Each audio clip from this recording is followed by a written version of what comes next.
units para sa graduation, dapat specific yan. At sa pagkakaunawa ko, hindi ba? Automatic yun. Kung ilang oras yung subject na yan sa isang linggo, yan din yung dami at bigat ng unit na i-assign sa subject at kursong yan. Hindi yan pwedeng bahala na si Batman kaugnay sa bigat at dami ng units na i-assign mo. Okay. Sir, si newly appointed Interior Secretary John Vic Remulla, may mga pangako. Una, ipapasara daw niya yung POGO operation by December 15, yung nandun sa Island Cove sa Cavite. Ano to? Pagpapakita ba niya ng... Hindi naman. Sang-ayon yan sa sinabi ng Pangulo na dapat isara lahat sa loob ng taong ito. Hindi ba?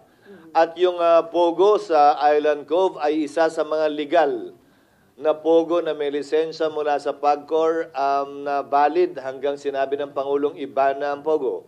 Hindi ito bahagi ng mga illegal na POGO na dapat hinuhuli at pinapasara agad-agad talaga.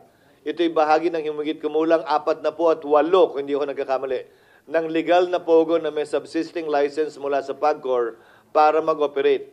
Subalit nung sinabi ng Pangulong iba niyan, binigyan sila ng palugit ng PAGCOR na mag-wind down hanggang sa katapusan ng taon para mahanapan pa ng trabaho yung mga Pilipino nga mawawalan ng trabaho dahil sa pagsasara ng POGO.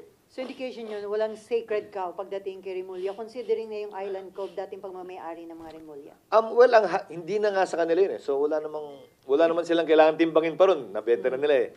Ang hamon at mas hamon siguro kay Secretary Remulla, John Vic, dapat i-specify na natin yung first name eh. Kay Secretary Remulla John Vic ay habulin, ipasara yung illegal na POGO na walang karapatang manatili hanggang anong araw man sa Disyembre. Dapat ngayon mismo, bukas, kahapon nga, nung isang linggo pa, dapat napasara na lahat ng illegal na POGO na hindi bahagi nung binigyan ng lisensya ng PAGCOR. Yun marahil ang hamon sa kapulisan natin. Dagdag pa rito, sana wag lang puro Pilipino yung nahuhulit kinakasuhan natin.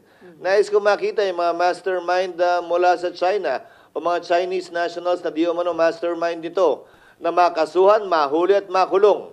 Hindi yung puro ginigisa lamang natin ay mga Pilipino o di umano Pilipino.